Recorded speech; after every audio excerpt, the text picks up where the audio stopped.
warahmatullahi wabarakatuh. Anak-anakku sekalian, di materi kali ini kita masuk materi tematik tapi muatan IPA. Untuk pembahasannya seperti apa, kita lihat selanjutnya ya nak ya. Hai anak-anak, halo anak-anak. Pembelajaran kita kali ini adalah tema 1, subtema 1 muatan IPA. Materi apa yang akan kita bahas? Yaitu sifat bunyi. Sebelumnya kita mengingat kembali bahwa sumber bunyi itu dapat kita dengar melalui media perantara. Jadi bunyi itu kalau kita ingin dengar, itu ada media perantaranya. Nah, sifat bunyi itu sendiri adalah ada 3, merambat, dipantulkan, serta diserap. Yang pertama adalah perambatan bunyi. Ada 3 media dalam perambatan bunyi. Benda padat, benda cair, benda gas, atau udara. Kita bahas satu-satu ya. Perambatan bunyi melalui benda padat. Kita perlu ketahui benda padat itu apa sih? Nah, ini dia. Benda padat seperti batu, kayu, besi, ataupun yang lainnya. Salah satu contohnya bunyi melalui benda padat adalah nih, ketika kita mengetuk-ketukkan dinding, kemudian bunyi benda tersebut itu terdengar oleh teman kita. Nah, maka bunyi tersebut merambat melalui benda padat. Contoh yang kedua, ada teleponan ya, ini telepon mainan. Yang ketiga adalah dengan cara mengetuk-ngetukkan meja. Nah, bunyi tersebut itu terdengar melalui benda padat. Benda padatnya apa? Ya meja. Pembahasan yang kedua yaitu perambatan bunyi melalui benda cair. Jadi air, salah satunya adalah air di dalam wadah ataupun di dalam laut. Nah, ini ada contoh praktikumnya. Nah, coba dipraktekkan di rumah. Nah, air di dalam wadah, kemudian kita ketuk-ketukkan sebuah batu di dalamnya, maka batu tersebut akan terdengar oleh kita. Nah, itu adalah salah satu contoh bunyi merambat melalui benda cair. Yang ketiga adalah perambatan bunyi melalui udara atau gas. Jadi udara. Salah satu contohnya adalah lonceng ketika kita bunyikan atau bel sekolah kita berbunyi, kemudian terdengar sama kita. Nah, itu adalah bunyi-bunyi yang merambat melalui udara. Atau suara guntur atau petir ya. Itu kenapa bisa terdengar oleh kita? Karena bunyi tersebut merambat melalui udara. Nah, mengapa astronot di luar angkasa apabila ingin berkomunikasi dengan temannya harus menggunakan alat? Kenapa? Nah, ini jawabannya nak.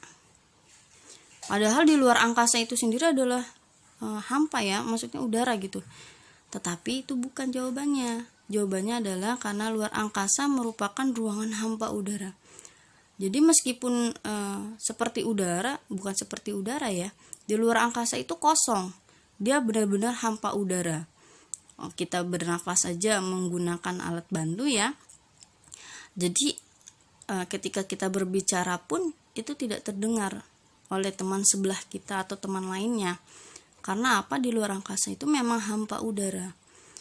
Nah, udara sendiri itu adalah kumpulan dari udara kering, oksigen, karbon dioksida atau yang lain-lainnya, air dan serta aerosol. Nah, kalau misalkan komponen udara itu sendiri tidak ada, ya maka bunyi pun tidak akan bisa merambat di dalam ruangan itu. Nah, luar angkasa salah satunya. Dia tidak ada yang namanya udara. Dia hanya ruangan hampa udara atau ruangan vakum namanya.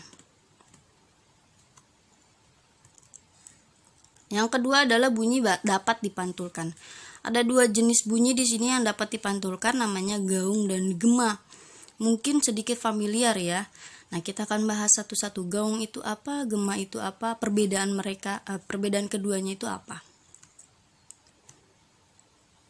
Yang pertama kita akan bahas adalah gaung.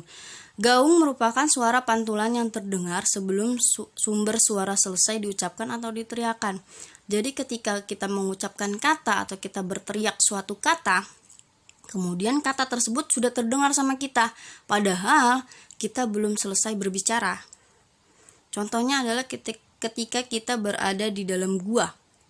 Kalau kita ngomong kencang atau kita berteriak di dalam gua sebelum kita menyelesaikan kalimat kita, suara kita sudah terdengar duluan.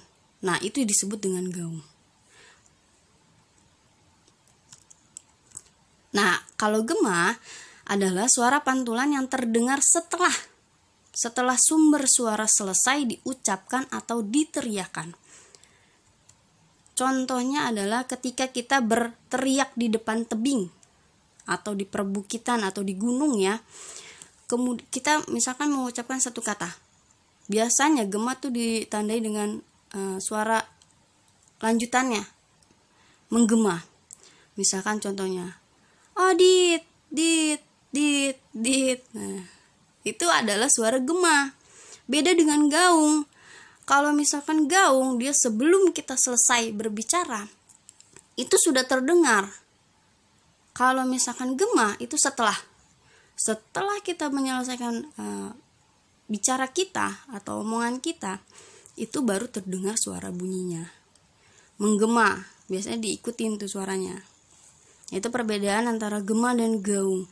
Kalau gaung biasanya di tempat sempit, kalau gema itu biasanya di tempat terbuka. Itu ada dua perbedaannya. Gaung sebelum, gema sesudah. Gaung di tempat sempit, gema di tempat terbuka.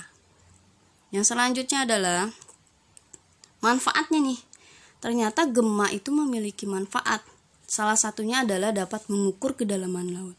Dengan cara menggema, itu kita dapat tahu seberapa dalam kedalaman laut tersebut.